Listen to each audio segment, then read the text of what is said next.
Hi, everybody. Good afternoon.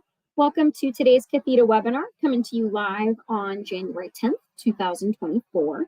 For those of you who don't already know, CATHETA means Learning and Creek. And today we're going to be learning about a HUD website review, learning how to navigate Code Talk and other tribal housing websites with Marie Bonville. My name is Brooke Warrington. I'm the Training and Development Specialist here at the Native Learning Center. We are all thrilled that you could be with us here today. Please follow along as I read the disclaimer aloud.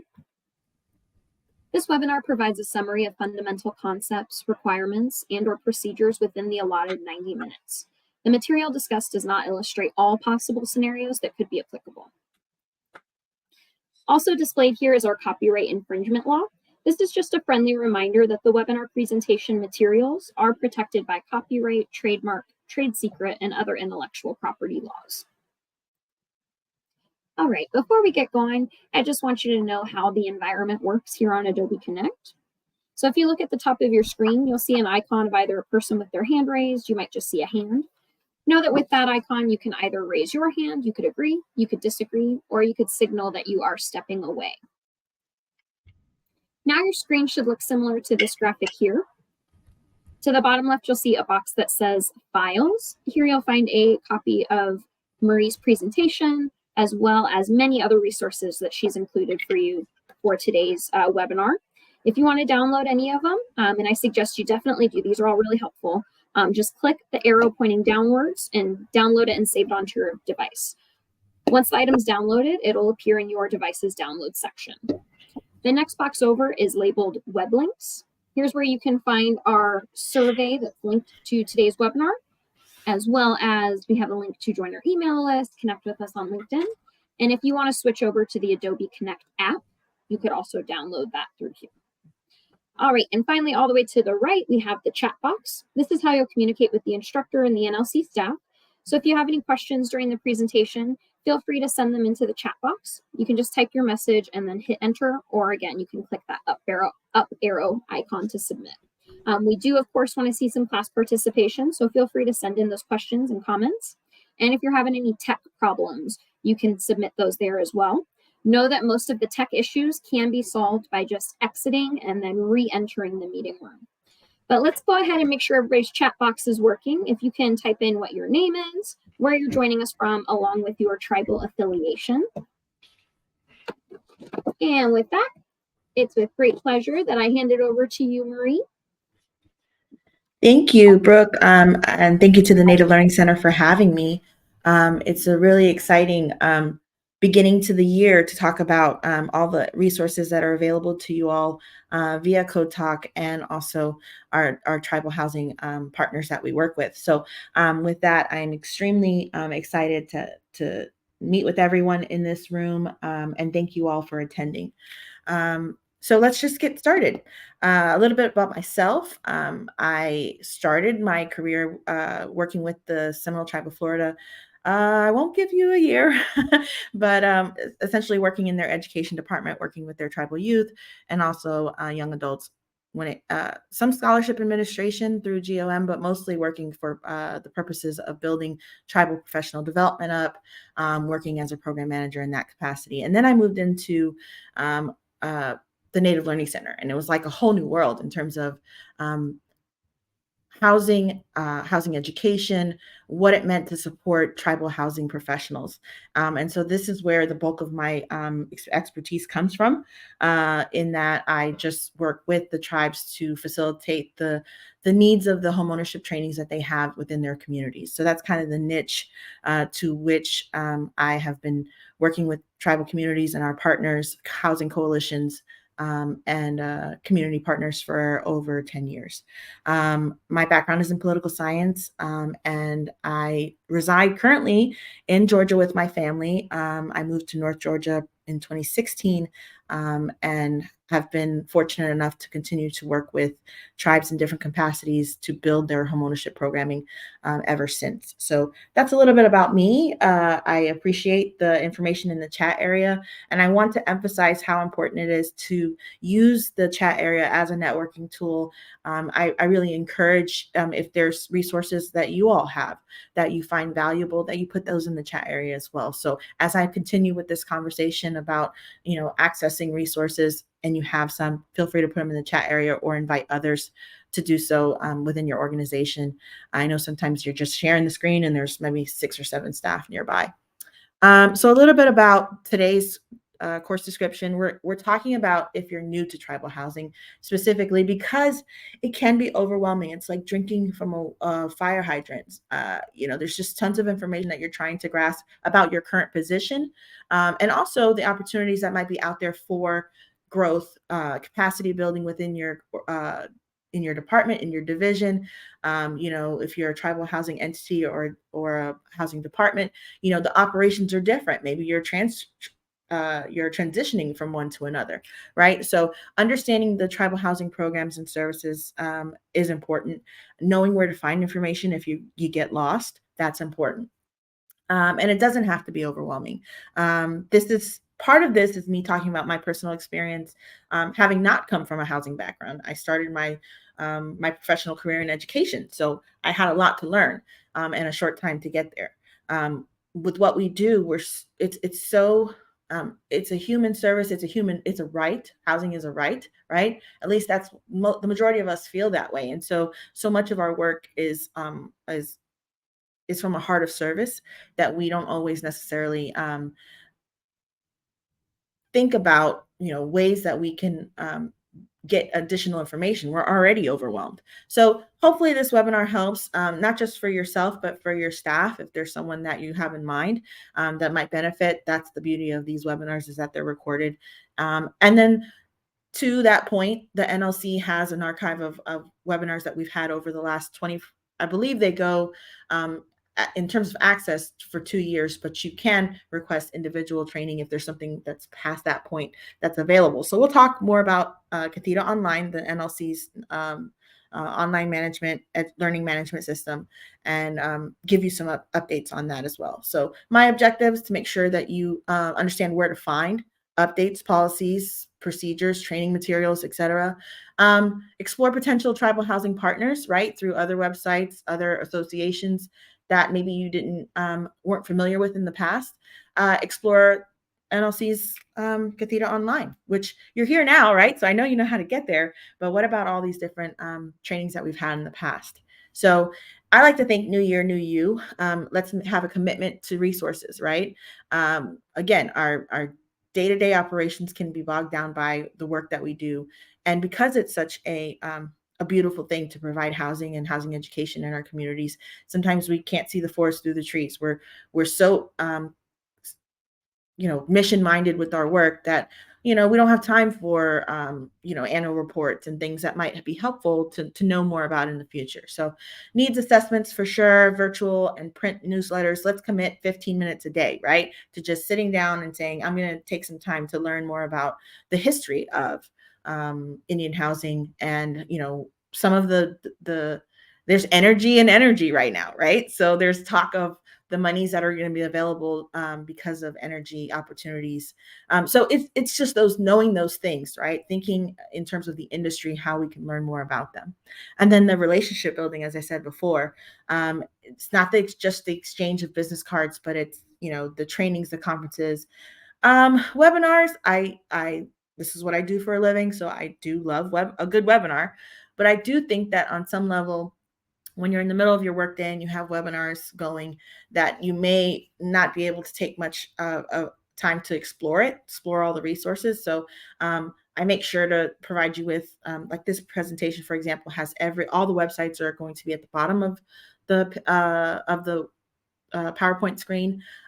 We have files and web links where you can access these things at a later date, because I do think just this hour and a half is not nearly enough to go over all of the things we're going to talk about.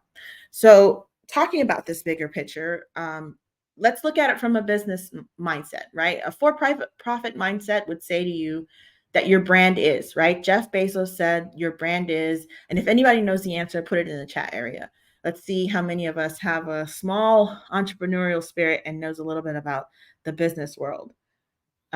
So Jeff Bezos is quoted as saying your brand is, and if you know the quote, I should have prefaced with no Googling, so hopefully no one's out there Googling the answer, but it's a pretty famous quote. So anybody who knows it can put it in the chat area. The other task I have here is complete this sentence. People do business with people they, and so if you know that question, the answer to that, to completing that sentence, you can put that in the chat area. But it'd be interesting to see how many of us know that. And if I don't see any activity, which I don't think I do, then I will give them to you. So Jeff Bezos, founder of Amazon, quoted as saying, your brand is what people say about you when you're not in the room, right? And so why is that important? Going back to this being an opportunity for us to engage, much of what I know about tribal housing came from the other individuals who trusted me with additional learning, right? They came from a place of education and training and feeling like this was important. And so they felt like, Marie, your brand, you like education, you love learning. So we think that you could use this resource or that resource. And so a lot of what I know about in terms of Indian housing comes from folks saying, knowing what my brand is, knowing where my area of expertise is, what I would like to learn more about. Just the other day, someone mentioned to me that that they're looking at doing a procurement training, and would I be interested in learning more about? They just know what the brand is, what I like. So in your particular area, and what you do, if there's a specific, if you're a community development person and you're really interested in things, and people know that about you, they'll bring the resources to you. They'll see it at a conference. So you didn't even have to pay the funds, right, to go out to this training. And yet here you're able to get those resources as a result. So kind of think about that as you navigate your professional landscape to figure out, do you have a brand? Is there an area that you enjoy learning about that you share with other people? Because for sure, they'll be on the lookout for you. And then in terms of networking, Bob Berg, who's an expert in business, said people do business with people they know, like, and trust, right? So as you start to build your professional network, and LinkedIn is a great place to start because tribal housing is so small in its purest form. Those working professionals, those advocates in housing, I probably come across consultants in regards to needs assessments and things like that. Every day I'm seeing the same people. We're working in different spaces and with different communities, but I see them because they are also people. They are also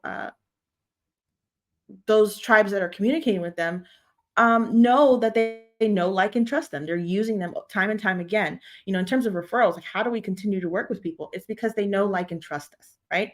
So in the same sense, as you start to build your professional connections within this room and abroad, just think about, when you meet somebody like, and trust them, ask them about their program, ask them about their services, ask them about their projects, and they'll be more than happy, if they trust you, to give you that information, to tell you who their contractors are, to talk about who their vendors are and how well things went, or to talk about some of the issues that came up, the capacity issues that they had. And this is how we learn. This is how we grow. And eventually it becomes best practice, right? It becomes what you see on the website. So the elephant in the room is that cross-training is a staple. It's something that happens, right? That in your position, you are going to get the training you need to succeed. And sadly, that's not always the case. Sometimes you're thrusted into a position because of a hiring or a firing, right? Someone's either moved up in the organization, or someone's left the organization, whether that's of their own will or not. Sometimes it's the fact that one person is you can only allow for one person to attend a training. It's so expensive, right? Training dollars aren't what they used to be. And so this is why these sorts of questions are important. How many webinars and trainings can you attend a year? How often do you visit the site to see what new information is updated? How often do you network with other tribal housing professionals? This is why LinkedIn is such a neat tool. and then learning about new funding or partners in the housing itself. So where do I start, right? First, you have to speak the same language. And that means visiting COTAC and other government agencies, and then also reviewing their printed materials. It's often overlooked, and it's a wealth of information. Partners in the process. So for myself, I have, for example, the CDFI Network, South Dakota Native Homeownership Coalition. Those two organizations have members that I work with, right? So through their membership, I come in contact with these particular groups and the work that they do, right? So I'm constantly checking their website for updates. Lender and other industry partners, I wouldn't know as much as I know about credit and lending, and when I do my homeownership education courses, et cetera, if I didn't have conversations with people that manage the lending of Section 184, right? And so just knowing that other industry partners are helpful, even if they're non-native. I will say that from the housing perspective, most reservations, most tribal communities aren't necessarily using realtors or agents, broker agents, insurance agents in that capacity, right? Maybe already they know that they work with Risk and that's it. But I do think that the education and training that comes from the industry along those lines, it's helpful to kind of peek in and see what they're doing, because it does usually trickle down to the work that we're doing anyway. And sometimes we're doing an even better job than they are in terms of client engagement and information. So if there's something new that they're doing that we can use to our benefit, let's do it. National, regional, tribal housing partners, that kind of goes along the same lines as partners in the housing process. I will detail them if you're new and not connected to any of the associations. And then lastly, of course, I'm going to give a shout out to my home family, the Native Learning Center, and their Cathedral Online. So that's where we start. And it's always going to be love at first sight, right? Because for me, I was completely unaware of what to look for. And so I think that I tend to do webinars I wish I had, right? When I was starting out. So the first thing I would look for is planning and development. And I don't mean it from a community development standpoint. I mean it from capacity, right? What does my organization need to have? What does my organization currently have it by way of funding? Like, are there certain programs that I should be looking at? And do I have the capacity to fulfill that if I'm going to look at a grant, or if I'm going to look at some sort of service that I want to provide or to strengthen, right? I have to look at those policies, program guidance, and procedures, right? See what's going on with those as well, to see if it's a good fit for our organization. I also want to see if it's not an existing if it's not an existing program, then for sure that's why we want to talk capacity first, right? Because there's a lot of unknowns there. But if it is an existing program funding source, maybe then I want to look at all the projects that have taken place in the past. And that's the beauty of some of these sites, is that they really do a great job of giving you some insight into those projects. They've worked with those executive directors and the project staff to either create white papers or create some sort of documentation to what it took to get there. And I'll show you where they live. And then lastly, partners. Who did they use? What funding sources? There's a little bit of alphabet soup. And just for the fun of it, as I'm talking about them, I've made a few mistakes in this alphabet soup. So I want to see if anybody can point them out for me. You can put those in the chat area. I like to have a little bit of fun. It's an hour and a half of me talking to you, at you, in the middle of your workday. So if you can point out for me any of the alphabet soup that's incorrect, I'd appreciate it. But for those of you who are not familiar with the Federal Loan Home Bank, is that right? Federal Home Loan Bank. I don't see anybody putting it in the chat area, so I just put that out there. They have an affordable housing program that sometimes people leverage their NAHASDA dollars with. The second one is low income housing tax credit. I don't see if anybody put that in the chat area just yet. This is a pretty big one. I see DBG, right? I'm so sorry, Indian. Marie. I noticed that one and I had fixed it thinking it was a typo. I'm so sorry. Oh, okay. No, that's fine. Yeah, no, and that's a good thing, right? You're learning about tribal housing and you're doing the right thing by doing the research. So definitely ICDBG, Indian Community Development Block Grant funds, tribally designated housing entities. They are responsible for submitting their Indian housing plans and their annual performance reports. And then, of course, an organization, NAIHC, we all say it. And even sometimes I'll hear if we're having tribal consultation, somebody will throw out the acronyms, and it takes me a minute to know who they're talking about, or I'll have to go Google it myself. So it's not foreign to not know exactly who or what is being said. And so that's the beauty of this book right here. So the Indian Housing Development Handbook, not a website just yet, we're not there, but it is invaluable. It was updated in 2020.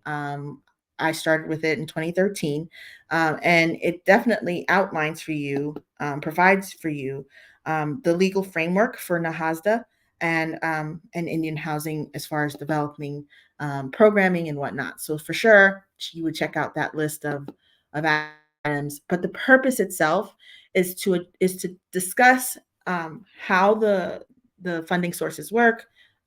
It talks about the acute shortages that exist in the quality of affordable housing. And then also to the fact that most tribes are looking at it from an economic development standpoint, right? The percentages of employees that need housing continue to rise. And so the idea that we need to communicate the instruments by which we do our best development with outside partners. So that's commercial lenders, developers, consultants, attorneys, etc. So I've given you the breakdown of each section within the book. So part 1 and what it entails. Again, giving you that legal framework for how NAHASDA is allocated and also distributed, and that for 28 years now, it's been in effect supporting tribal housing. In addition to, right, because that money, due to inflation, doesn't have the purchasing power it used to have. That money has been coupled with so many different funding sources, whether that's low-income housing tax credits, for Federal Home Loan Bank, home funds, USDA, and other state financing agencies. So part 2 discusses homeownership, the need to increase homeownership through, and also have homeownership education and training, and the administrative functions that are needed. Part 3 summarizes both the federal, state, and private financial resources that are available. So it kind of goes into more detail in terms of the programs themselves, the eligibility criteria, application process, statutory, regulatory references.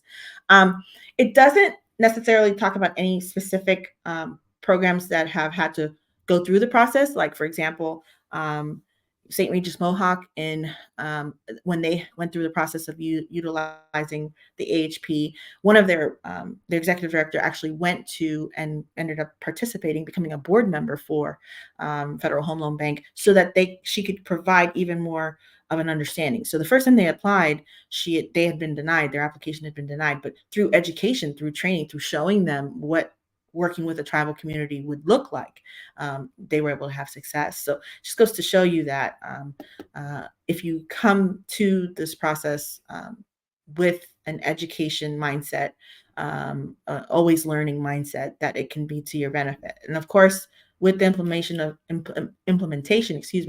the HEARTH Act in 2012, revising how tribes, can start to utilize the land that they purchase.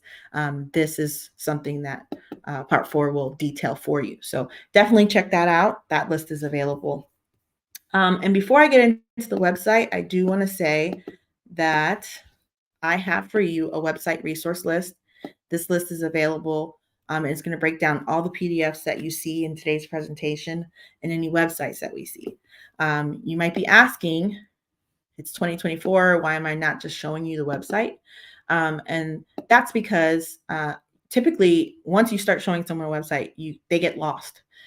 It's about information overload, and I'm trying to be very specific in the areas that I'm going to provide the information. So I took screenshots of all the websites, and I will show you how to get to everything. There's no way to get lost, essentially. So the lay of the land on ONAP's website, if we go back, you can kind of get a glimpse of it, but I'm going to break it down for you. Of course, ONAP's mission is to provide, to increase the supply of safe, decent, and affordable housing for Native families, to strengthen communities and their living conditions by creating economic opportunities. It's that economic community development and economic peace that has been the catalyst for so many amazing projects throughout Indian country. To ensure fiscal integrity, right? So that fiduciary responsibility to make sure that our programs are being administered correctly, right? So that program guidance and oversight there. But this is the lay of the actual website itself. So when you go to HUD's website, you are going to go to the Indian Housing Office of Native American Programs, ONAP. So this particular page is also called Code Talk. And so this is where you want to land. So if it looks like this, you're in the right space.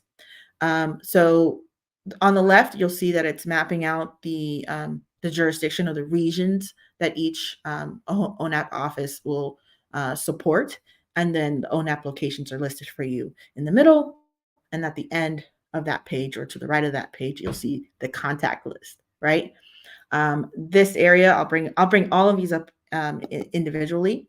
So to start with, those regions are all going to address the following funding programs, right?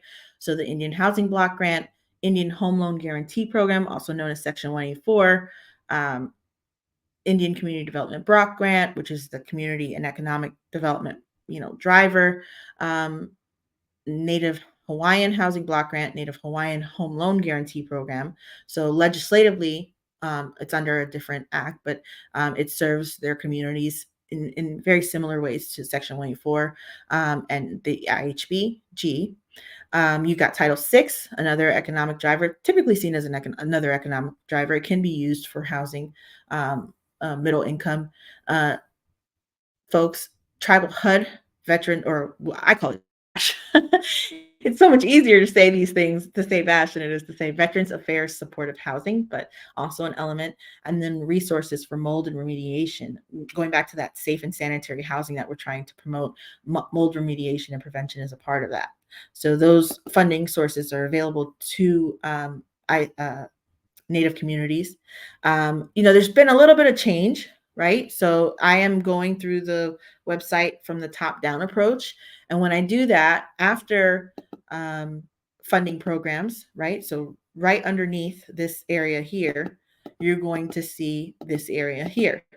And that is your new staff and your leadership essentials. This is what I feel. I should preface with by saying where I feel like the bulk of the information lies, and where you should be comfortable clicking on the links and heading to them to learn more about the services that are provided through these funding sources. And if there are any questions, I'll make sure I check the chat area here now.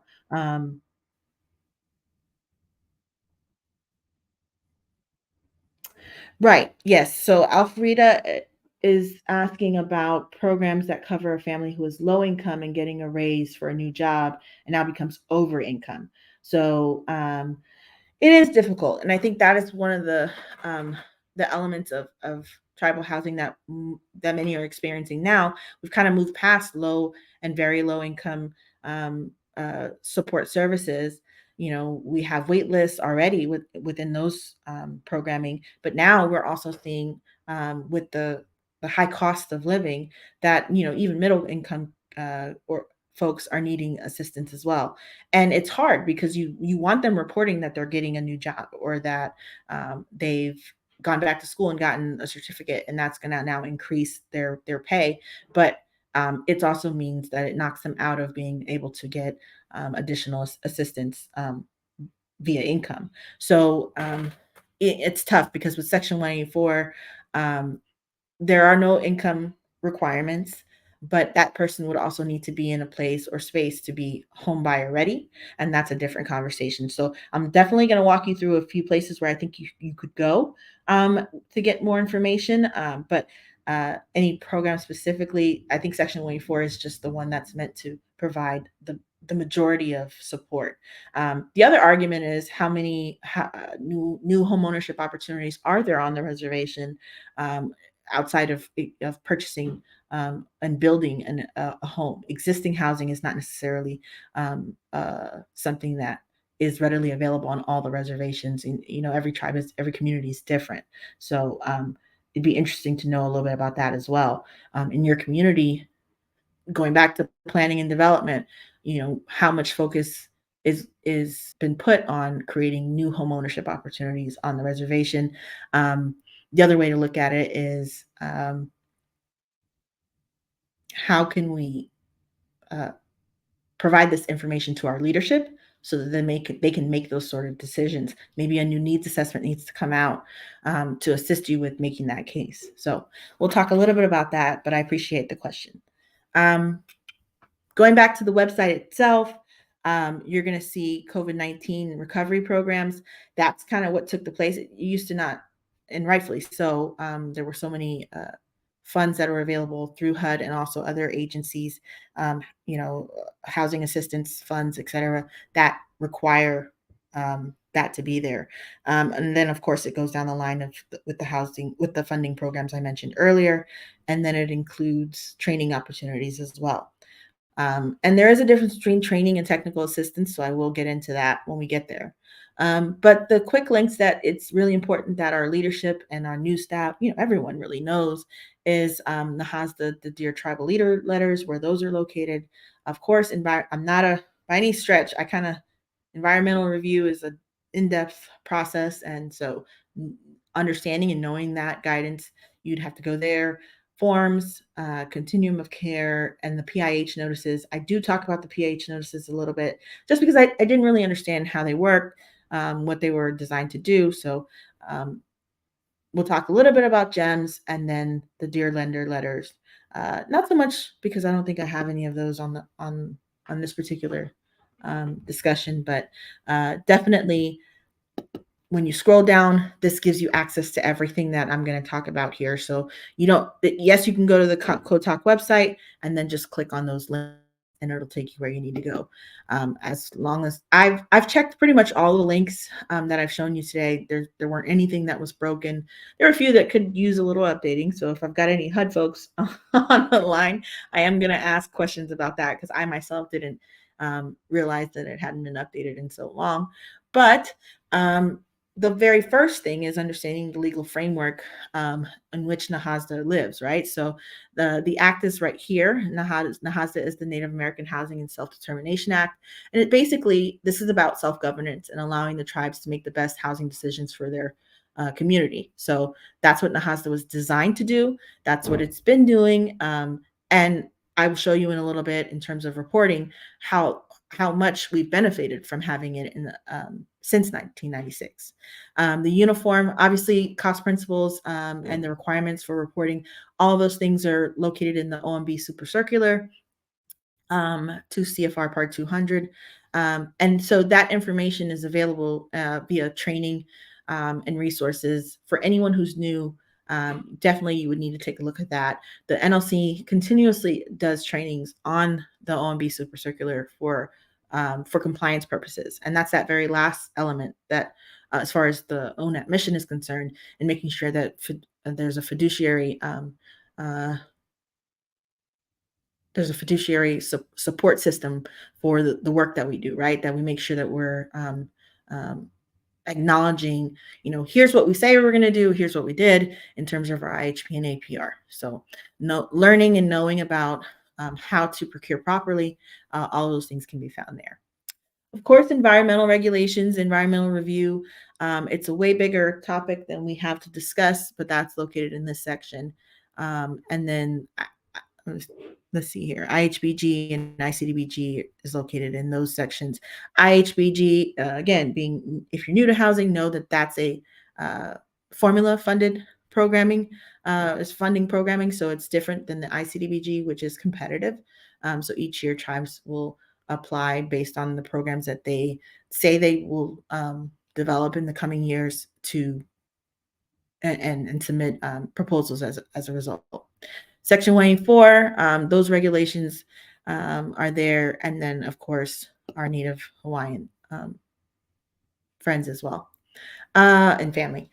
The PIH notices. So I pulled this out specifically because it says Office of Public and Indian Housing, which I don't refer to as much. So even for me, I typically say PIH. I had no idea what it was for necessarily. So the notice itself, it even though it's approved by the Office of General Counsel, it issues it's ONAP's issuance of program guidance, and so it gives you a less informal interpretation of the regulation. And the caveat is it's not vetted by the Office of General Counsel. It's just reviewed and approved on.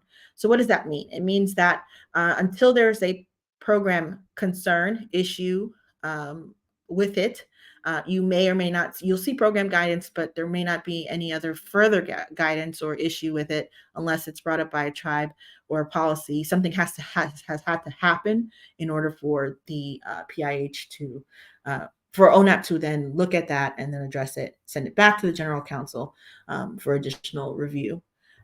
So that's the role of the PIH, is to give you additional guidance. And so where can you find that? These notices are available in this section. And I didn't think it was going to be as small as it is, so hopefully everybody can see it. But the directories are always on top. So that's the neat thing about HUD's Code Talk, is that it functions very much not like your super adaptive 2024 websites of today. There is some directory to it. I'm not saying go back to the phone book. It's not that old. But I am saying that if you just follow along with the links that are up top, you will go back to where you began, right? So if you ever get lost in Code Talk, you can just kind of look up and say, okay, well, where am I now? I'm at PIH. Let me take a link back, and that will take me to policy and regulations. And if I do even further back, it'll take me to the main page where ONAP exists, right? So that would be my answer there. And then, of course, you can filter the notices by either keyword or by the year it was published or by the notice number. Why does this matter? As I said before, how you came to housing, maybe on the fly, you've never been in housing before, but you've worked in your tribal communities for several years. This is where you would go to find context, right? Why did we do it that way? I don't know. Let me check the program guidance. And that is kind of where it can be invaluable. Tribal consultation, of course, going back to self-governance, HUD acknowledges, as all the agencies do, that the sovereignty of Native communities requires that there be a government to government relationship, and that when they're making any sort of changes to legislation, regulations, and policies that affect tribes, that they communicate with them. So this is the HUD's formal consultation policy, the status of tribal consultation, and that's why you have these Dear Tribal Leader letters. So going back to NAHC for a second, that is the National American Indian Housing Council. The role that they play in advocating for tribal housing is tremendous. They've been with us for over 40 years. And, it's a membership organization. They have their legislative conference every year, and it's actually February 5th through the 7th this year. So if you haven't participated in that, this is the information that I just showed you is kind of a part of that process, right? So just kind of giving you a peek. Maybe some of you aren't in leadership just yet, but it gives you an idea of what some of our leadership have to do, where they have to go to get the resources. And to be honest with you, where a lot of it, once it's completed, right? Once the conferences end, they put the information that comes from it, the benefits that come from it, on their sites as well. So check back once the conference is over to see if any changes, any advice, or has been guidance, I should say, has been given in regards to what your community should be looking out for. So for example, in December, the ICDBG, they had a guidance, Heidi Frechette and the Deputy Secretary for ONAP, was able to provide a review for those that were interested in submitting the most current ICDBG. So that sort of information is on there as well. And that's why I wanted to just kind of give you a little breakout, show you, this stuff is pretty much, it can be overwhelming, like I said before, but what tends to happen is I go to the website, I poke around for a bit, I find what I'm looking for, and I always find something else. So in this case, I was looking for the legislative conference information, and I found December of 2023, they had this review. Why does that matter? Maybe I was looking at an older one, and now I've got a newer one I can share with our family and friends in housing, right? So negotiated rulemaking, certainly when you have the Indian Housing Block Grant, being that it's a formula allocated funding, you want to make sure that there's a place where you are actively communicating in regards to those numbers, where they come from, and so that conversation, government to government, takes place via negotiated rulemaking. It's funny because I had always heard NEGREG, but I myself had never been a part of those conversations or process. So it was important for me to make sure I put that there. If you have leadership that has done it in the past, been a part of it, or if you yourself have been a part of it, you can kind of communicate with us a little bit and tell us more about that process in the chat area. I'm sure we'd love to hear from you if you haven't already. Tribally designated housing entities, TDHEs. You also see THAs, which are tribal housing authorities. So here it's broken down by region and those areas in which they serve, those states in which they serve. However, the staff directory is there as well. So when you go to that middle section, and like I showed you before, the link is here in the PowerPoint as well. It'll take you to the breakdown. Why I bring that up is because, of course, you all will want to talk to your specific ONAP representatives or need to make contact with them. When I first started out, my communication with Mary White was invaluable. She is the grants management. I think she's the grants management manager now, but at the time, I needed guidance. I needed information, and I didn't necessarily know where to get it. Again, I was new, and our former training director had left, and wasn't. I don't even think she was there that long, so she didn't have a whole body of knowledge for me to note from either. So, and at some point, I just had to say, okay, well, let me speak with my ONAP representative and see if I can't get additional guidance. And it made our trainings definitely much more appropriate for this platform. So going back to where you can find that information, it's broken down in a couple ways. So once you click on your area, then you can click on the specific contacts, and then also their assignments. So for certain staff, it's different tribal entities, and then also the regional tribal contacts as well. And this is where I would say it's important that you're checking these sites, because if you've had changes in leadership, then if it's not reflected here, this is something you would want to bring to their attention. So I will just say that. And I say that because when I got to this site, which is regional projects, I did see where many of these were from the 2014 area. And I thought, well, surely I am positive that, and reports have shown all the other recent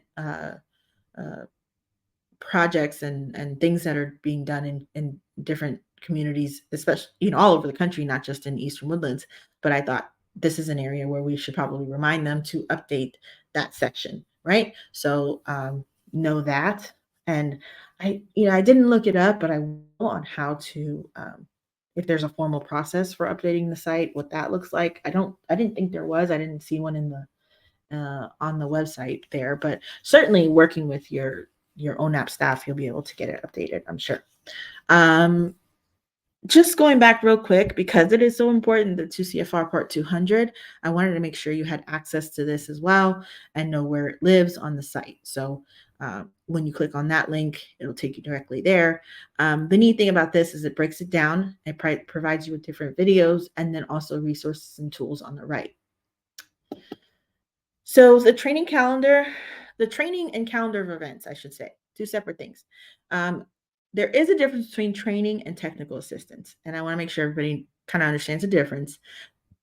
These titles here are considered their training staples, right? If you go to NAIT's website or the Native Learning Center, typically our trainings are along these lines because they're in support of NAHASDA.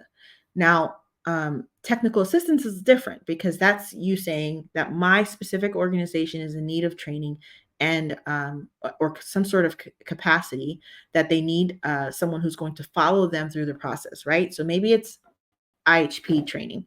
A trainer will be assigned via your ONAP region, and that particular counselor or trainer, whoever it is, will come in and work with your staff. They'll do some intake, find out more about what's going on. Most of that can be done virtually between themselves and the leadership, and then they'll come on site. They'll have some sort of review process with you. They'll certainly train your staff on how to do the work, but there'll be some monitoring or following up to that. So technical assistance is much more an involved process and is something where there's continuous follow-up so that we can see success out of the situation, especially when there's a finding involved or some sort of issue that we're trying to resolve. Separate to that, we've got calendar of events. So in the calendar of events, that's where you can see where tribes have requested training, and or you'll see that the technical assistance request forms are available. So you would just go to this link and it'll take you where you need to go. Going back to contact, that was the very right of your screen. In the beginning, you saw the contact area. Certainly, there's a Twitter. I don't use it much, if I'm honest. It's just not my preferred mode of communication. But CodeTalk at HUD.gov is a good place to start if you have questions. That's where I sent my requests in regards to the projects page. And I'm waiting to hear back on that front, but that's what I did. The tribal directory is there as well, but what I really wanted to highlight was the subscribe to Code Talk here at the bottom. Definitely take time to do that. This is how you'll get updates and information on what's going on the website. So you put your email address in, you click that little box there that you're ready to go. Wait, no, I'm sorry.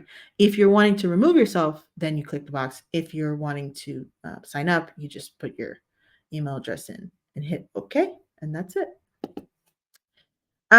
So a big one in our industry right now is the Certified HUD Housing Counseling. So I wanted to make sure you had the page for it.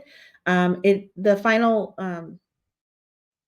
decision or that guidance hasn't been issued just yet, but tribal consultation has taken place. The last tribal consultation was March 23rd of last year. What is housing counseling? Well, it's that independent expert advice, all the things you've already probably doing in your communities. If you're certified Pathways Home or Building Native Communities, much of the training content is the same. So the argument of client intake, financial coaching, client action plans, client follow-up, these are all things you're currently doing. However, not everyone, tribes are not eligible at the moment to become certified HUD housing counseling agencies.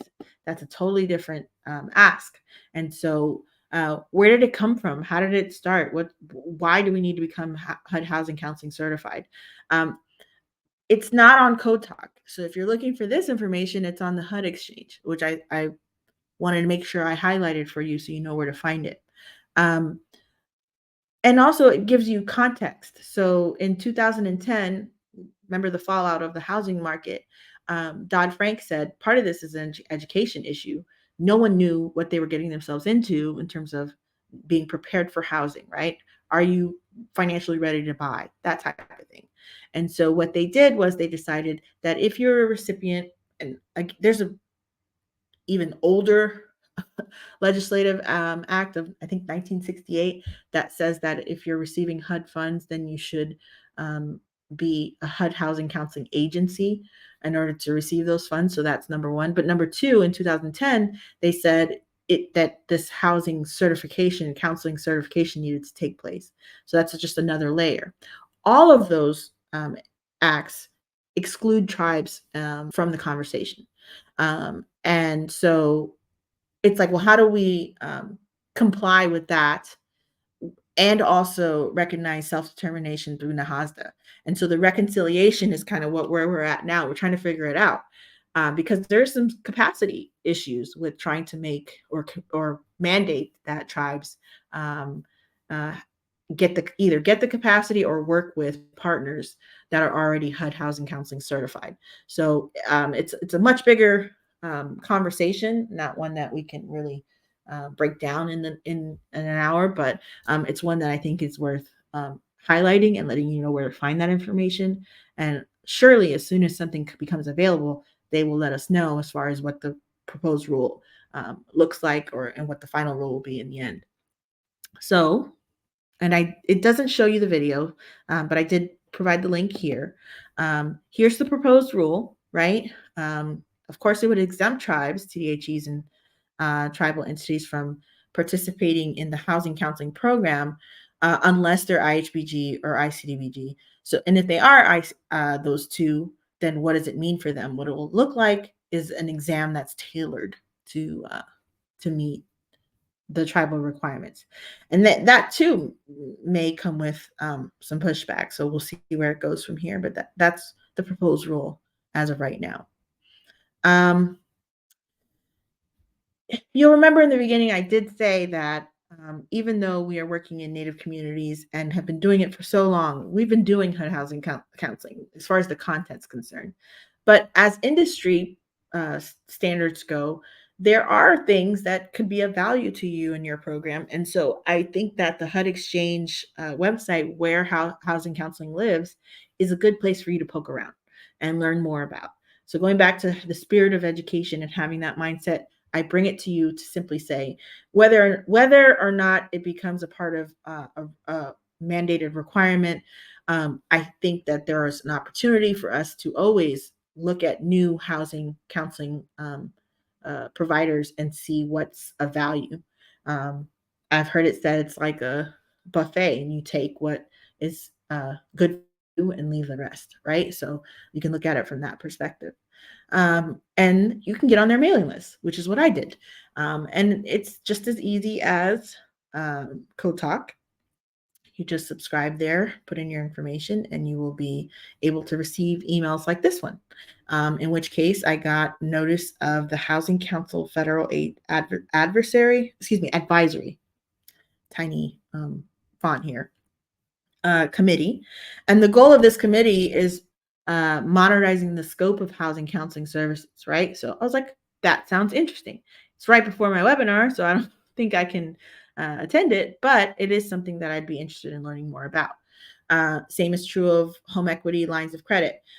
Alfreda mentioned, our middle income family and friends that need support. Where can we find that information, right? Once they have an asset like homeownership, what's a home equity line? What is a reverse mortgage?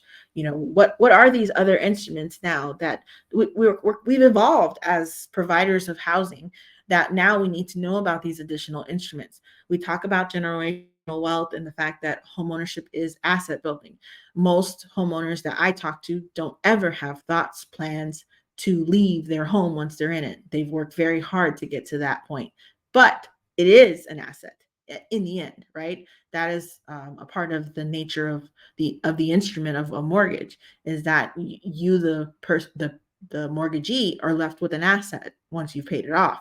So the argument is, where's the balance? How do we provide that information? How do we provide that education to let them know what their options are? Maybe it's to help a family member go to college, or it's to make updates to the home, or age out of the home. Think about it from that perspective. As our communities start to age and our elders want to stay in their homes, how can we, maybe they can take that equity that they have in their home to add things that would make it possible for them to stay in their home, right? So having that larger discussion means learning more about it. And the only way to do that is to sign up for things that not necessarily specific to Native communities, but could be helpful for the discussion. So here are some helpful reports in the last 30 minutes that we've got or so. Certainly the Native, and I put them in order of publication. I felt like it was helpful to kind of give you some context. So the Native Housing Needs Assessment of 2017 basically says, okay, NAHASDA's been around at this point and we want to know more about the goal of the study is to provide clear, credible, and consistent information on where we are in the state of housing of tribal housing. Right.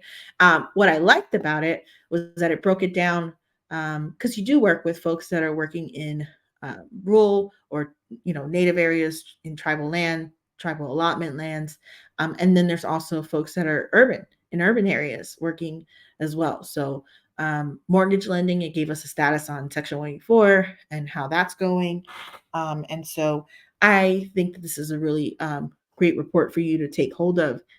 Even though it's from 2017, it gave the beauty of it is that this was right before we would need this information the most. At the time when I started, collecting data for the purposes of showing the need, accessing the need was really tough. So even though we had stagnant dollars with NAHASDA, advocating for additional funding is hard to do when you don't have when you don't speak the language and have those reporting elements in place. So the benefit of the needs assessments that have happened all across the country with different tribes is that now we are sovereign in data collecting as well. We are able to collect our own data, tell our own stories, and so that's a good thing. In 2018, Broken Promises came out talking about the federal funding for shortfall. And it talks about this in health and wellness, education, and housing, and all the different economic areas, not just housing. Here you'll see the breakdown of NAHASDA dollars from 1997 to 2021. And I want you to look at those years between 1997 and 2016, essentially. You're not seeing much growth in those dollars. And where you're not seeing much growth in those dollars, you're also not seeing that reporting. After the reporting, you can say that there was a significant impact. Of course, in 2020, we had the pandemic, and so that also is going to be a data point for us to address. But truly, the data supported the need for additional funding, and and it advocated for the purchasing power dollars. Because once the housing industry bounced back, tribal communities took a hit and development subsided. We weren't able to just, even with low-income housing tax credit and other instruments, it just wasn't feasible for us to develop, even though our capacity had grown tremendously. The report does show that. So here I'm going to show you this graph, and it shows the award amount of the IHBG between 1998 and 2014, and the purchasing power. And so you can see that in actuality, we didn't have the purchasing power that these allocations were meant to provide us, right? So this is the housing need executive summary. That graph can be found there. Let me get this off the screen 1 second. Now I'm going to take you to 2022, the pandemic. Congress appropriated $1.2 billion in NAHASDA, for NAHASDA specifically. But even though it's the largest nominal amount the funding program has received, it hasn't adjusted for inflation, right? So to match the $620 million of 2000, Congress would have to award over $1 trillion today. So I just found that number interesting. It doesn't have the impact that that it used to have. And so, where it's not has been helpful, certainly when once the pandemic took full effect, then we had to utilize the American Rescue Plan and those half dollars to see it through, right? So, or excuse me, ARPA funds to see it through. So the U.S. Department of Treasury released a report detailing exactly how the ARPA funds were used, and it was the $20 billion in ARPA that assisted our tribal governments during the pandemic. It's the largest single infusion of federal funding into Indian country.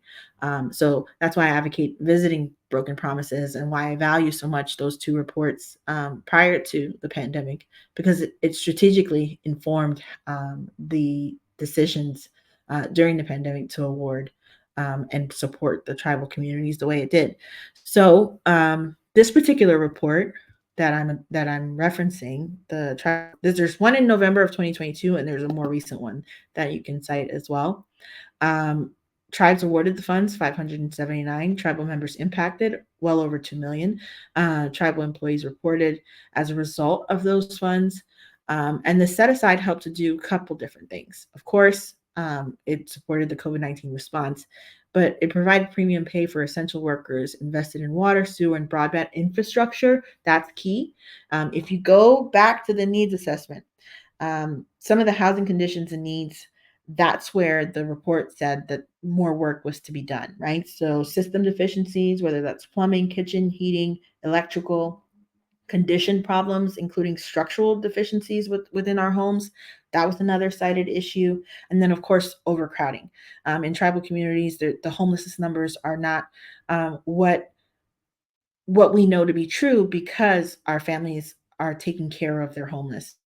And so where they don't have a place to stay, they are staying with family. And so those numbers can't be counted in the traditional sense, or in the governmental sense. But in the traditional sense, we're doing the right thing by taking in our relatives. So impact, again, going back to half funded programs, is huge. And so there's a couple of ways you can look at that. You can start with the Tribal Housing Stability Report. That particular report issued December 2023 gives you several indicators of success. Here you have the sheer numbers of individuals and households have grown between 2010 and the 2020 census. And then, of course, you have the living in overcrowded conditions, but also living with an essential worker, right? So those percentages are very high in Native communities. And then those issues that are existing within those housing, right? So that's heating, kitchen. The heating one was really telling, right? So the heating problems found in homes was at 12%. The national average is at 0.1%, right? So it just goes to show you the difference in the need that we see on our reservation, just because of the severity of, in locations in which we live. Kitchen, of course, again, all of these tremendously high, much higher than the national average, but something that hopefully, as tribes continue to seek the funding for energy, that we start to address.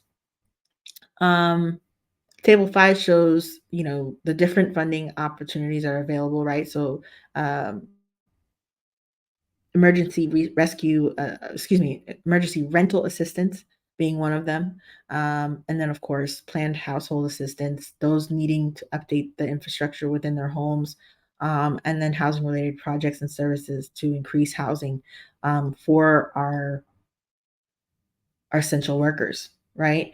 So Alfreda, going back to your question, I definitely think that there hopefully was a plan within your program to support middle income folks, maybe through half. But if not, then I would ask, maybe if that discussion should be had within your organization to look for options that exist, or allocate some of those IHBG funds to assist as well.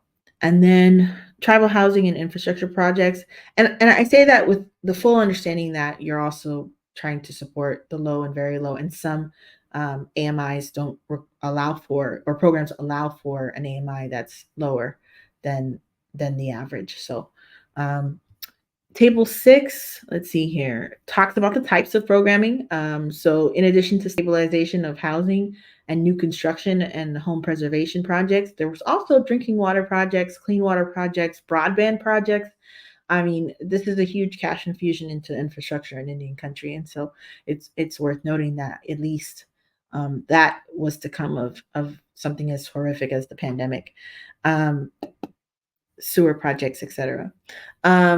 So here I just highlighted a few different. I mean, there's tons of going back to the ONAP, the Code Talk website, and those projects. Here you'll see much more recent projects that cite communities and staffs and the work that they did. So, for example, here you've got Treasury Deputy Secretary talking with members of the Torres Martinez Desert Kalua, sorry if I pronounce that wrong, Indians about flooring and bathroom renovations received through the HAF program. So that's just one of many. Here are some more. Fort Belknap Indian Community and their Elder Housing Repair Assistance Program, and so on. So definitely take a look at this report. It's very helpful. All the links are live, meaning you can download the presentation and click on the link. It'll take you to where you need to go to see the information. I didn't want to leave emergency rental assistance behind, so that information is there as well. But project planning and development, I thought this one was neat because this one kind of talks about the foresight that the Rosebud Sioux Tribe had to have in investing their funds in several substantial housing projects to include becoming their own builder, right? So their particular reservation spans 922,000 miles, acres in South Dakota.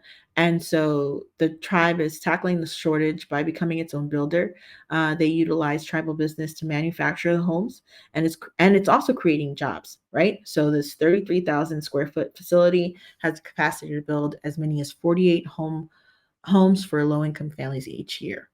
And I'm sure once they've built up their capacity, that will include they will be able to use non-program funds to support homeownership options as well. If you're advocating for a new needs assessment or you're wanting to do some strategic planning with your staff and you've got new leadership, then this is another great tool, the Tribal Leadership Handbook. I won't go too far into detail, but this handbook, the good thing about the handbook is after every concept, it gives you a case study. And so definitely take a look at this as an option. So for me, for example, I worked very closely with Cheyenne River Housing Authority and their needs assessment in order to produce their veterans Native American direct loan training, right? What did that look like? I will show you momentarily. Again, the South Dakota Native Homeownership Coalition, OESTA, or the Indian Collective, is actually also something that folks may not realize, but they just issued their first what can be used for down payment assistance. So it's not specifically a housing program, but it is something that was of value to the folks that we worked with in North Dakota and South Dakota, recently. So I'll bring that up a little bit. Center for Indian Development, Country Development. That's where the Tribal Leadership Handbook lives. Fannie Mae just put out a new Native homeownership product. So it used to be Section 184 was the only real name in the game, providing conventional, a loan opportunity. But, we also have now Fannie Mae that has a duty to serve. And so they have Heritage One, which is their Native American loan product as well. So it just talking about partnership and areas where you can get additional information. Native CDFI Network is one of them. And so I provided for you, I should say, the takeaway from their conference. So you didn't have to go and spend money in DC to get the top 10 takeaways from their last conference that took place December 3rd through the 5th. So just recently here in Washington, D.C. So you're welcome. I just brought the information to you. And this is what I mean about having to seek this information out. Just go through the websites, poke around, get creative, and you'll find the information that could be helpful. So what I found very interesting was that the future of native CDFI industry is bright and it's green. So there was a lot of buzz throughout the summit talking about clean energy, increased federal funding, and the need to build the financial and operational capacity of native CDFIs. So it's important that you maybe follow along with that trend and see what's going on there, because there could be some monies to support going back to middle income. There's nothing like high energy bills in a middle income household to start to see the cracks, right? So another area that we should be looking at. The new Community Reinvestment Act, or CRA, how that could be a game changer as a support system. Let's see here. Treasury is listening to native CDFIs probably more so than ever. So that's a pretty cool recognition, considering that the U.S. Treasurer is Marilyn Lynn Malerba. She is the chief of the Mohican tribe. So, the representation is there, and the fact that they have a mindset and a legal framework, they understand the legal frameworks in which our communities are working, is invaluable now that we have that representation both in Treasury and also in the Interior, Secretary of Interior as well, right? So just know that one of Indian country's well-kept secrets is reinventing itself as it turns 50. So that would be an ANA was also there and spoke on the changes that they plan to roll out. So yeah, take a look at this. Definitely very helpful, informative as to what best practices and leaders in the industry are talking about. This is just another tool.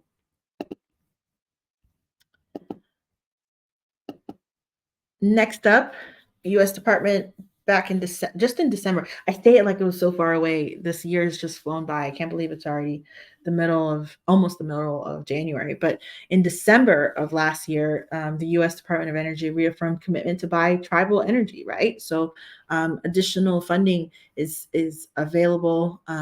And will continue to be a conversation that's being had in regards to clean energy and what that means for tribal communities nation. And so I think it's important that we are keeping our ears open and paying attention to the webinars and the trainings that are taking place. There's a couple things I wanted to bring to your attention. The 6th annual Renewable Energy and Sustainable Conference being held by the NLC on February 6th through the 8th. That's just one more opportunity for sure. But Tribal Clean Energy Summit is also taking place in California in February as well. This one at the end of February, I think. Yeah, February 27th through the 28th.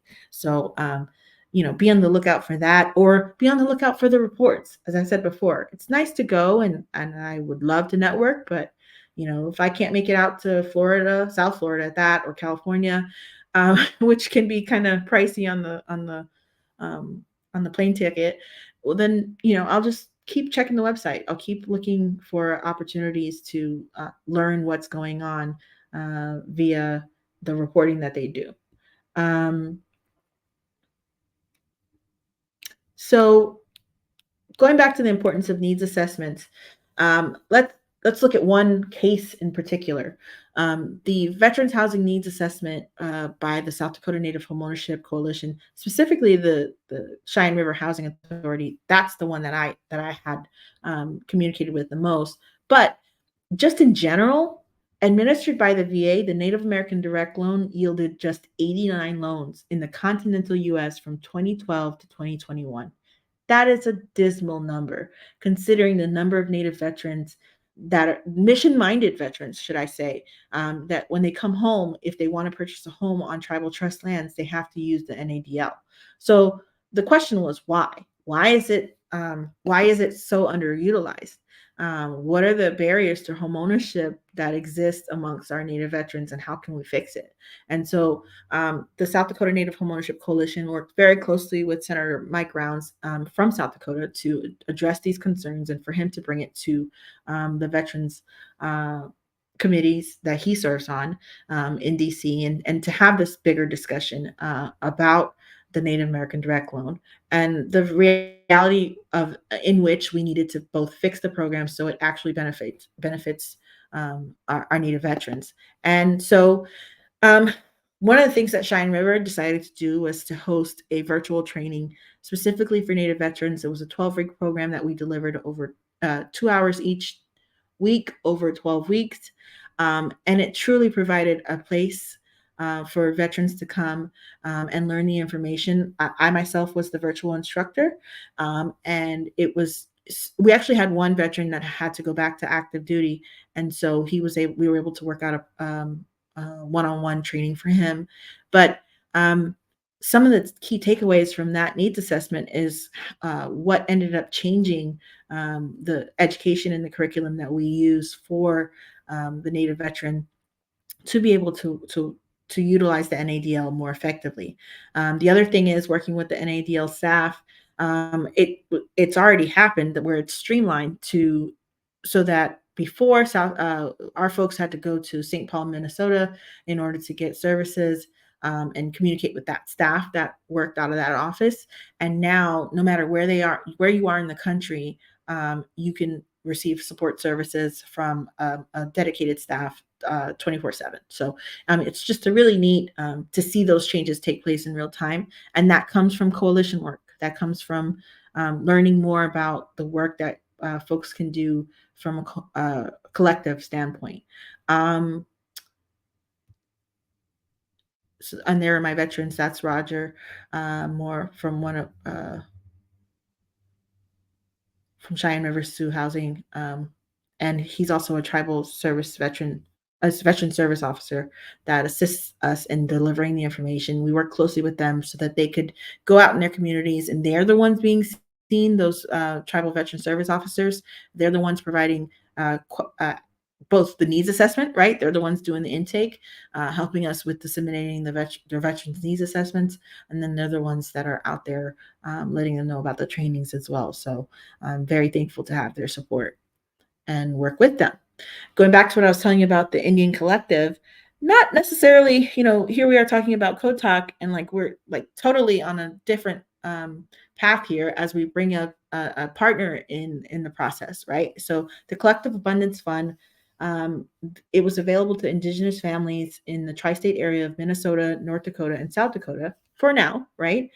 So who's to say it won't change later? But because the Indian Collective is a national Native organization, but it provided grants from $25,000 to $50,000 in support of rebuilding Indigenous wealth. And the question was, what does Indigenous wealth look like to us, right? And so that is where this reporting really honed in on the needs of the communities and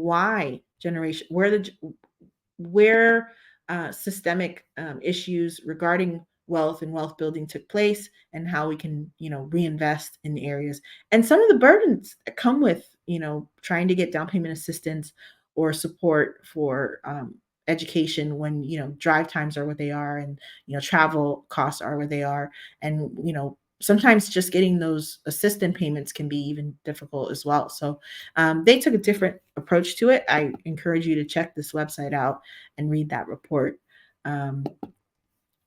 Of course, regional associations. I'm not sure if I have someone from a regional association on the call, but if I do, feel free to put your information in the chat. They produce newsletters, legislation updates, community partners, best practices, trainings. They'll have their regional meetings. So here I have the Northwest Indian Housing Association. They're going to meet soon to talk about things that matter to them. First Nations Development Institute. I know the Mesoista, but they've got firstnations.org and also oista.org. You definitely want to check them out. Native Americans in Philanthropy, Federal Home Loan Bank is another good partners in the process. And again, the focus of CDFIs, USDA recently rolled out that they are providing additional support and direct lending to infuse cash in the system to allow CDFIs to take on that role of increasing access to home ownership. So it's just really neat to see all the ways that we are improving access to housing. Um, let's talk a little bit about the NLC, not to toot our own horn, but wow, just there's so many trainings that are available. And I'll kind of break it down because one thing I don't know if the NLC has done in the past is break down their objectives.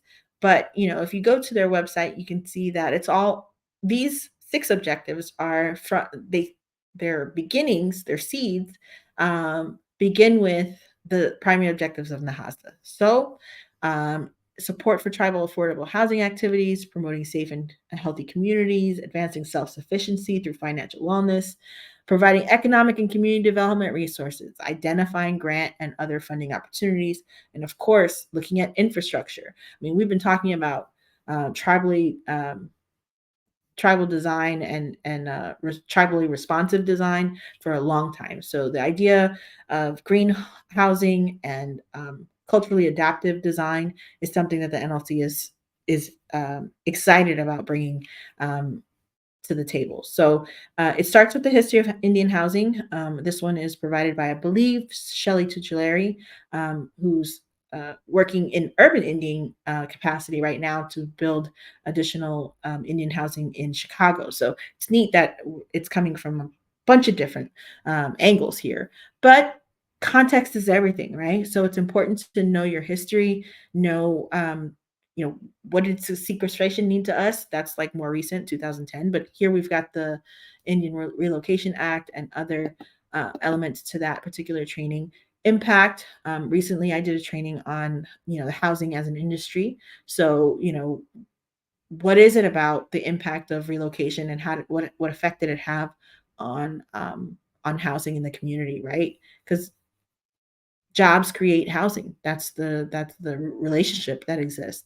Reservation economy, what was left. These are just things to think about when you're looking at trainings that you might want to see, because the NLC is always looking for opportunities to provide training. So whether that's NAHASDA Essentials, self-monitoring, I didn't go into the GEMS system much. ONAP has a new grants evaluation and management system, but certainly that technical aspect of it would be available to you if you needed it. Understanding federal procurement, capacity building, internal controls, policies and procedures, executive director training, board of director training, anything that helps build capacity, and then of course environmental review. In regards to safe and healthy communities, we've got comprehensive master planning for security, right? Tribal healthy homes, crime prevention, and human resource management. When you're building for the purpose of community, you want to have areas, common areas to support common areas. Interesting topics that require sometimes a lot more than an hour and a half, but we do what we can. Tribal housing customer service. This is one that just kind of, I like to provide trainings that I think I wish I had, right? So we get kind of jaded in housing and we serve so many people and, you know, nobody wants to go to that mean lady, in housing, right? So I think that on some level, there's some truth to needing some refresher courses here on things that would be helpful. So how do we go from the professional communication and the things that we have to the parameters, right? The boundaries that we have that exist, and temper that with day-to-day operations. So also in advancing self-sufficiency through financial wellness, that's where you're going to see your homebuyer education, your financial wellness, credit. I think there's someone who just started in the credit department. So yeah, definitely you want to check out those webinars that support housing. And the cool thing is it's broken down. You have things that are standard to education, financial education. So you could probably stop there at credit and you'd learn what you need to. But then there's stuff that's super unique to the communities that we serve: land management, utilities, and Indian health services, because they oftentimes will support the infrastructure for water and waste systems, maintaining your investment, and then Section 184. It having worked in non-native communities and native communities, one key takeaway is that when you're looking at housing, and many of you already know this, but if you're new to housing, then we're asking first generation, first time home buyers to do something that typically doesn't happen in non-native communities, in that they're asked to build their home, um, and also manage in some way, whether that's, saving up but having to build their infrastructure is like a foreign idea. Even if you're non-native and you're buying on, and you're buying fee simple lands, the infrastructure is there: electricity, water, cable, all those things are available. You just have to hook up. In the case of our communities, it's completely different. They're asking for so much of a first-time home buyer that it's really important that that we receive these additional trainings and know much more about the process than if they were just to take some generic homebuyer readiness class.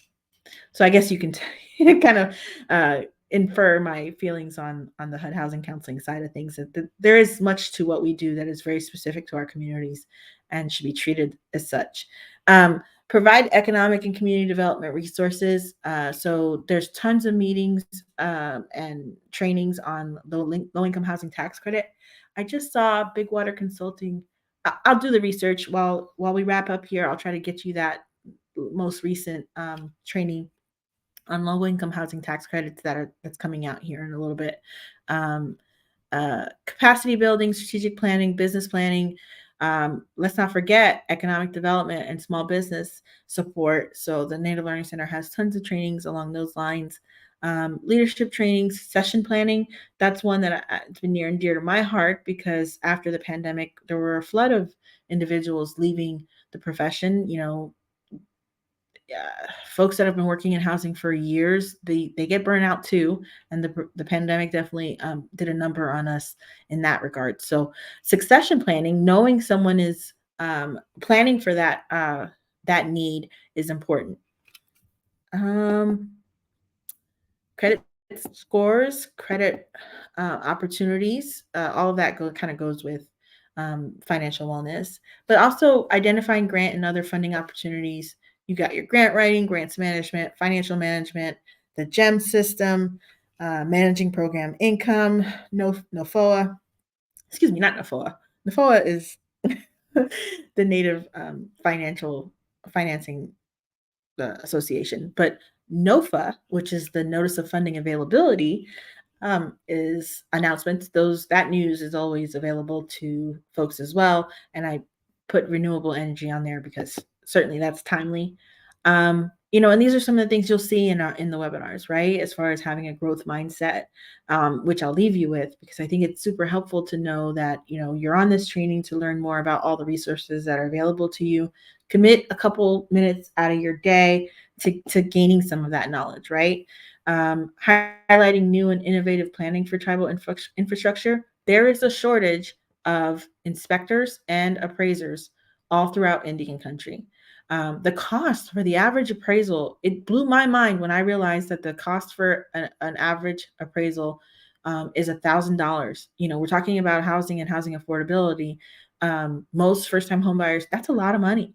And also it holds up the timeline, the construction timeline, because they're having to come from so far away that the appraisal takes much longer than it would if they were local, right? So think about that if you're also in discussions with other departments or other programs regarding workforce development, right? So just something to think about and why these trainings are so helpful. So with that, I've got a few minutes left, and I'd love your questions or comments in the chat area. I truly, truly appreciate being here with me. One of the things I didn't get too much into, but I would suggest that you take a look at it because it's timely. It just came out. Is the 2023 Progress Report for Tribal Nations. I think it came out in December. Let's see if it'll operate and give me. It did. So page 55. So of course, this is a White House report, requested report. So it has education, workforce development, indigenous language, knowledge and culture, technology, broadband spectrum. It gives you an update on everything that's kind of going on right now. But specific to housing, if you jump to page 55, you will find out about a lot of different programming that's going on there. So definitely check that out. One last thing, I talked about Native veterans, and I may or may not have mentioned this when I did, but right now the interest rate for a Native American veteran is 2.5%. That's much lower than the current rate of 5 and change. So definitely, if you have Native veterans that are looking to purchase a home or refinance a home, then definitely you want them to take advantage of that while it's still here. I think it's here until the end of 2025, but I have to go back and check. But I do think it's something that people should be jumping in on. And at the first of the year, it's something you can be putting out as far as information into your community. So with that, I again appreciate your time. Any questions? You can put them in the chat area. Thank you. Bliss, I appreciate that comment very much. So I feel the same way. I really do wish I had something similar when I first started out in housing. So good luck to you all, and I hope to see you all soon. I have a meeting. I have another webinar on needs assessments next week, Wednesday. So be sure to check that out if you can. But have a wonderful rest of your day, and I'll check in with you all soon. Thank you so much for that incredible presentation, Marie. A lot of these resources I'm going to go check out myself. This is awesome. As I close out the webinar, guys, if you're still typing in those questions or comments, feel free to send them in. I did already launch today's webinar feedback survey for you. I'm going to launch it one more time. My apologies. It's going to pop up on your screen. But if you could just take a minute or two to complete that for us, it does help us to know things that are going really well, things that we can maybe improve upon. And the survey is anonymous, so feel free to be as candid as you are wanting. We certainly appreciate the feedback. We hope you can join us for our next webinar. That's going to be tomorrow. That's on 4 steps to effective training with Lisa Perez. This is part of a 2-part series. The second one will be on January 25th, if memory serves. As usual, registration is free. 2 p.m. Eastern, 1 p.m. Central, 12 p.m. Mountain, 11 a.m. Pacific, or 10 a.m. Alaska. Good morning to you, Alaska folks. That's so awesome whenever y'all join. Feel free to access this and any other recorded webinars online on our website, nativelearningcenter.com. We have a Catheta webinars tab where there's a recorded webinar section. That's what Marie was referencing. You can check out any of the webinars we've done over the past 2 years, excuse me. That's easily accessible right there on the website. And then just like Marie said, if there's something from prior to that that you would like access to, just go ahead and shoot us an email and we will help you out. Please also check out our upcoming events. They're on our various social media. We're on Facebook, Instagram, Twitter, LinkedIn, and we have the podcast here in-house titled Hope Athenga Native American Podcast. Earlier on, I sent in a link to one of the episodes because we actually interviewed someone from Heritage One, and they told us all about the program and what it offers to Indian country. So if you had seen that part of Marie's presentation and you want to know more, you could actually check out one of our episodes. And then once again, guys, I want to thank everybody for coming in. Thank you again, Marie, for such an incredible presentation. I hope everybody has a fantastic rest of the day, and we hope to connect with you guys real soon. Everybody take care. I'm going to go ahead and close out the webinar now.